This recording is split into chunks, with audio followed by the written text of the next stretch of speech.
This is the JWN podcast. I'm your host, Joseph Meanstead. Welcome to episode 31.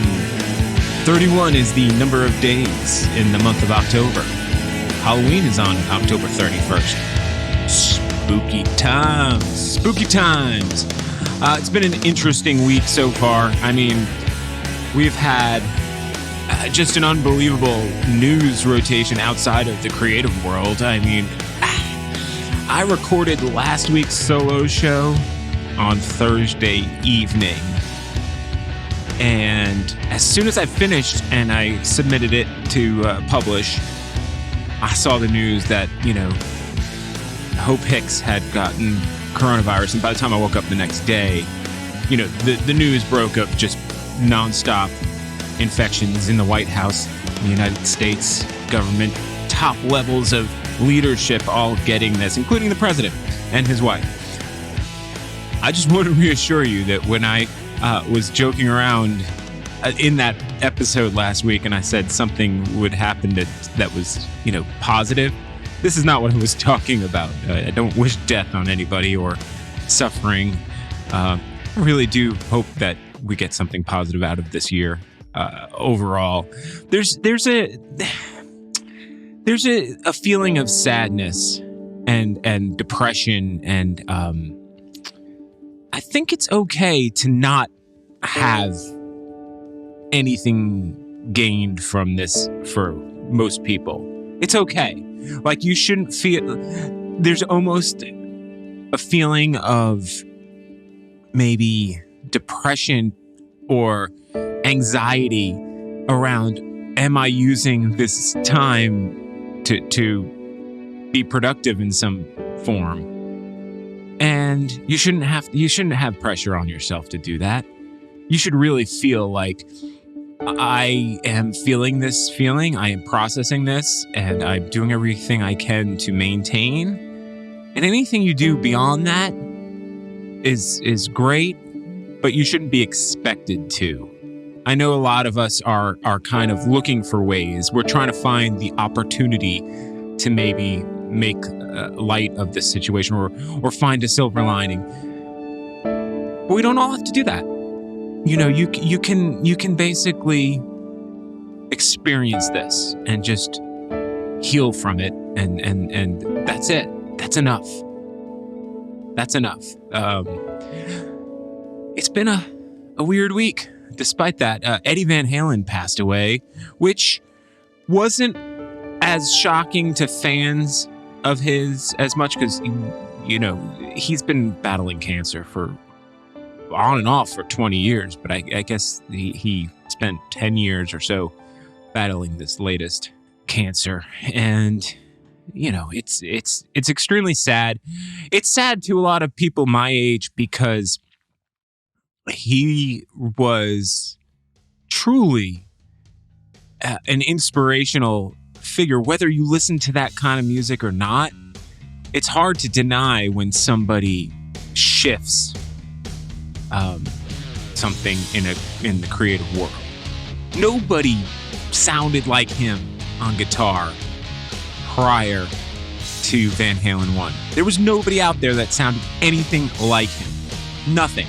But after Van Halen 1, there was a ton of guitarists that sounded exactly like him. He changed the world of rock and roll. And for that, he'll always be remembered, despite any personality flaws or anything weird that you might see about a guy like him, because he was a strange dude. But regardless, he changed the world of music. He left such an impact on rock and roll that it's you can't deny it. Even if you don't like that kind of music, even if it's not for you, you can't deny when somebody does something of that magnitude.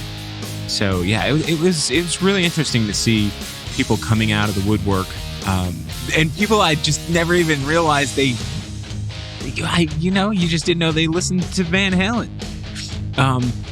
It seemed like that age. For people maybe in my age group, which is in, your mid 40s or so, we grew up with that. We grew up with the the battle of Roth versus Hager. You know, we grew up with the battle between when David Lee Roth went out on his own and he released Eat 'Em and Smile, and then Van Halen put out an album with Sammy Hagar called Oh You 812. We lived through that. That was rock and roll that we grew up with. So no matter what you were into, if you're a punk or an indie rocker or a new wave kid, you still knew what was going on. It was still there. It was part of culture. So yeah, it's a sad loss. It's a sad loss. And I would be lying if I told you I didn't learn how to play Ain't Talking About Love as one of the first songs that I learned how to play a guitar. I mean, that's one of the, there's Iron Man from Black Sabbath. There's Deep Purple, Smoke on the Water, and Ain't Talking About Love is right up there because it's really just, an A chord kind of palm muted and kind of plucked out. So it's an easy song to teach somebody, and it sounds so cool. Like if you don't know how to play guitar and someone shows you how to make that sound, you're like, whoa, this is insane. How crazy is this? And so, yeah, that's just one of those things that it's a piece of my childhood that's gone forever. So I don't want to get into politics too much, but I did wake up this morning and just did a little Google searching. I searched what are flies attracted to, and the top result on Google came from the pest control company called Orkin, and it states common houseflies are attracted to decaying organic filth, such as feces and rotting meat. Also of note, something I looked up this morning, you can get conjunctivitis, or pink eye as it's also known, from the bacteria in fecal matter. According to the CDC, if your hands contain fecal matter and you touch your eyes, you can get pink eye. I'm no scientist, but I imagine that if you're also just talking shit, like, I don't know, telling a black woman on national TV that you think it's insulting to accuse the U.S. legal system of systemic racism, you could probably get pink eye and attract flies from all the shit you're spewing. So now that it's October, I've noticed that there's lots of Halloween kind of themed movies on TV, and the other day, over the weekend, my wife and I were just kind of browsing the TV stuff because, not going out a whole lot these days. And Willy Wonka, the original Willy Wonka, was on TV, and we kind of just got sucked right into it. We saw it right from the beginning and watched the whole thing. We got sucked in. It's, I do appreciate the remake with Johnny Depp. I appreciate it, but the original, the Gene Wilder version is just so good on so many levels. It's the better movie. It really is. I do like the updated version, but no, the original is. If you go back and watch it, you probably will come to the same conclusion if you haven't seen it in a while. But while we were watching it, we got to that scene where they're walking in the hallway and they have the wallpaper that you can lick and taste the different fruit. Wait a minute. Must show you this. Lickable wallpaper for nursery walls. Lick an orange. It tastes like an orange. Lick a pineapple. It tastes like a pineapple. Go ahead. Try it. Oh. I got a plum. Grandpa, this banana's fantastic. It tastes so real. Try some more. The strawberries taste like strawberries. The Snozzberries taste like Snozzberries. Snozzberries? Who ever heard of a Snozberry? I immediately just started thinking to myself, what the hell is a Snozberry anyway? I don't know. I Googled it, and there's a lot of talk about Snozzberries on the internet. Basically, the common idea is that Snozzberries are a reference to male genitalia, and that he was making these children taste male genitalia on the walls. So here's what I dug up. Roald Dahl, how do you say his name? Roald? I'm an idiot, so let's see. And now, our host, Roald Dahl. There you go. It's Roald Dahl. There you go. There you have it. God bless the internet. All right. So anyway, back to Snozzberries. I dug up some information. He wrote this book in 1979 called My Uncle Oswald. It was 15 years after Willy Wonka and the Chocolate Factory was published. Or Charlie and the Chocolate Factory, I believe, was the name of the book that he wrote. Anyway, the adult novel, My Uncle Oswald, involves Oswald Hendrikus Cornelius, a.k.a. the greatest fornicator of all time, and his accomplice, Yasmin How Comely. How Comely. Okay. The two schemed to sell the semen of famous men to women who desire to have the children of famous men. Okay. Anyway, the Snozberry reference is made when How Comely... I'm sorry, that name's going to kill me every time. Oh, I'm a child. I really am. It's an adult novel because it seems like it's making this adult very happy. Anyway, the Snozberry reference is made when How Comely details her rendezvous with George Bernard Shaw. How did you manage to roll the old rubbery thing on him? There's only one way when they get violent, Yasmin said. I grabbed hold of his Snozberry and hung on to it like grim death and gave it a twist or two to make him hold still. Ow. Okay, that's quite the passage. But 31 years before that book was written and 16 years before Charlie and the Chocolate Factory, Dahl published a kind of very unpopular novel called Sometime Never, A Fable for Supermen. In that book, Dahl writes that Snozzberries are the main source of food for a race of gremlins who were displaced by humans and forced to live underground. Describing a Snozzberry as a sweet, juicy red fruit that grows in orchids. So, in Charlie and the Chocolate Factory, they're just fruit that exists in Roald Dahl's canon. And by the time he got to writing My Uncle Oswald, he just used the fruit as a euphemism for men's genitalia, kind of like calling them twig and berries. So there you go. The Charlie and the Chocolate Factory or Willy Wonka reference to Snozzberries being licked by children is not a practical joke to make young children lick something that tastes like balls. Glad we cleared that up, right? Also in that little scene, he says, We are the music makers, and we are the dreamers of dreams. That's a reference to the poem Ode by Arthur O'Shaughnessy.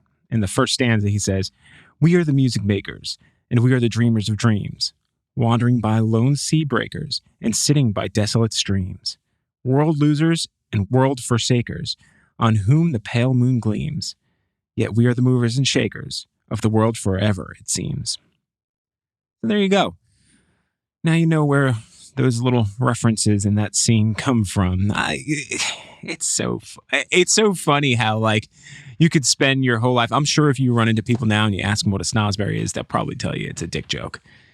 But I guess it's not. It could be. Whatever you take of it. If you want to believe that Gene Wilder's character's making them lick dicks, that's a little creepy. But okay, what can you do? Hey, let's get to the news. The U.S. Supreme Court this week rejected the petition to rehear a case brought by a New York City real estate developer who tore down the iconic graffiti-covered 5 Points warehouse in Long Island City, Queens. The High Court's denial means that $6.7 million in monetary damages was awarded to a group of contributing street artists. They're getting their money. The graffiti artists are getting $6.7 million. Wow, that's big news. How do you think that people who took over basically the side of a warehouse, if you have ever been to New York or been to that part of New York, people who live there who are familiar with street art all knew about 5 Points. It was kind of like the New York mecca for street art. It was glorious. But you might ask, like, how did this all happen? How did we get to $6.7 million in damages for the graffiti artists, right? Well, the case stems from developers of that property, Gerald Walkoff and David Walkoff, who in 2002 reached an agreement with local graffiti artists allowing them to use their 5 Points warehouse as an exhibition space for street art. The location quickly grew into a mecca for graffiti artists. After the Walkoffs decided to tear down the building in 2013, the artists sued under the Visual Arts Rights Act, or VARA, as it's known, a 1990 federal copyright law that grants artists certain moral rights, giving them a degree of control over their artwork, even if it's owned by someone else. The Walkoffs immediately violated a court order by proceeding to whitewash the property, painting over all of the artwork. I remember when that happened. It was like devastating. People were pissed.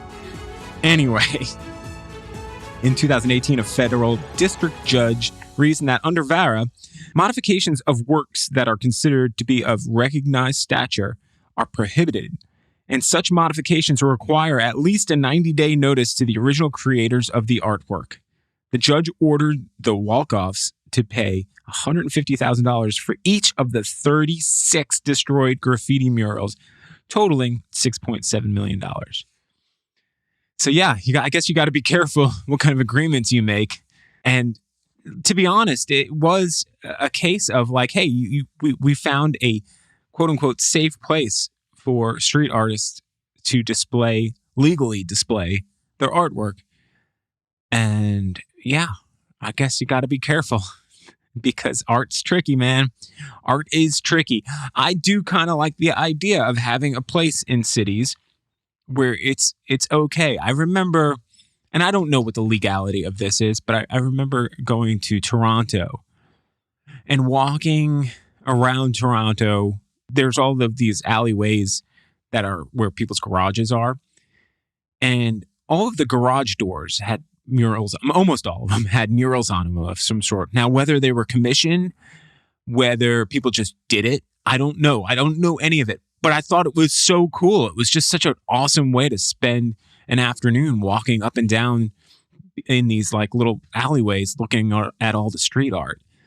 And I imagine, if I were a city planner of sorts, I think I would want to have spaces that are set aside.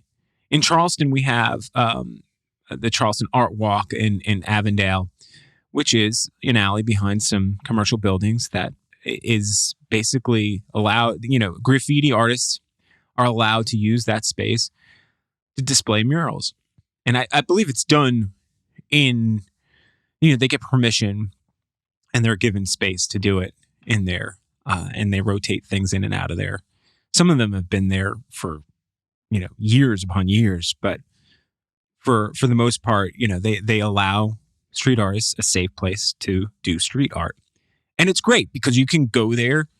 You can go for a drink at one of the bars in that area and then take a walk in the alley and just take a look at the artwork. It's like it's such a cool thing to have. I wish more cities would do it.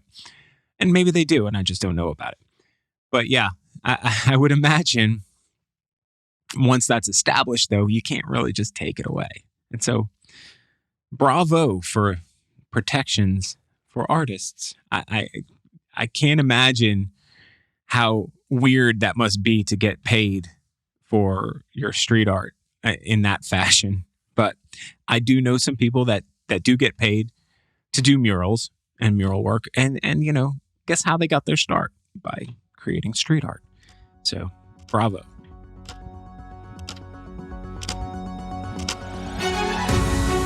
For our next story, we're going to go across the pond, as they say. London is abuzz with a bizarre report that a massive 30-ton pile of carrots has been dumped in the street outside of Goldsmiths University of London in Lewisham. The act was performed as part of a student's Master of Fine Arts degree show, with the carrots making up an art installation called Grounding, meant to highlight food wastage in the UK. It's ended up causing a fair amount of controversy, even protest Instagram accounts. Basically, the Spanish-Welsh artist, his name is Rafael Perez Evans, he explains that the piece explores the tensions of visibility between the rural and the city, drawing attention to the amount of food supermarkets deem unfit for sale due to wonky characteristics and imperfections. Though Evans says the carrots came from supermarket surplus and that they'll be fed to animals after the project is finished. The installation has caused an outbreak of anger amongst fellow students who are concerned about the wastage. Okay, guys, the whole point of the piece is to bring that anger to mind about food wastage, and you're angry about the piece. I guess maybe that means it's a successful installation. I mean, personally, I would think if my whole point of this was to bring to light food wastage issues in supermarkets and how they throw away carrots, for instance, for being imperfect. But I guess it works. Why wouldn't you be upset by wasted food, right? You'd be very upset. But once you learn about what it is and how it's being used, you should be like, oh yeah. But no, they're still just angry people. But, it's become kind of mainstream to use perishable food in artwork. I mean, last year at an art installation in Miami's Art Basel event, Maurizio Catalan taped a banana to a wall and sold it for $120,000. The piece is entitled Comedian, and he's recreated it for multiple editions, and now the price is up to, I believe, $150,000 to buy the banana off the wall. He sold it a few times. I mean, that's kind of crazy when you think about it. While it seems like that is a commentary on the art world itself, I do appreciate what Rafael Perez Evans is doing with the carrots, because it's, the messaging is more about a social issue with food wastage and not just like, hey, look at how crazy art is. I can sell this banana for $120,000. I don't have a problem with either of them, but I don't know how I feel about that. I don't know. More power to him, I guess, is what it comes down to. And I try to think about the mindset of somebody who lays down. I mean, he sold that thing instantly, that banana. And I try to think of the mindset of the art collector who decides to give $120,000 for that banana. Because you have to think, from what I heard, that the first person who bought it was somebody who had purchased from the gallery before, not specifically from that artist, but from the gallery. So, a percentage of that money goes to the gallery. So they really are just supporting an artist and a gallery. And so it's a kind of a noble thing for the art buyer to decide, hey, I want to be part of history and be the person who buys this. So I guess that is a good thing. I shouldn't poo-poo it, lest I get a fly on my head or a pink eye. And I'm gonna put a link to the Rafael Perez Evans. I'm gonna put a link to his website that has an article about what his piece is all about in the show notes, so you can read about it there. And for our final story of this podcast, let's talk about something silly, I guess. Is it silly? You make the call. Pantone. Do you know what Pantone is? Pantone makes those little color. Designers use Pantone color cards to get the exact color when they're designing things. So, things will be given names, and so you can say, I want this color blue, whatever it's called in Pantone, and then you'll know that you're getting the exact color that you're looking for. You don't have to worry about like shifts and monitors and things like that. Anyway, that was probably a really poorly explanation of what Pantone is, but they launched a new color, a new version of red called Period Red. Here's a story that I got from Creative Block. Color Authority Pantone isn't shy about using its color matching system to highlight social issues and stigmas. And a bold new color is designed to do exactly that. Made to encourage people to speak more openly about menstruation, the new color is an original shade of red, simply titled Period. Launched in collaboration with the Swedish menstruation products brand Intiminen. Oh, God. Why do I have to pronounce stuff? Intimina.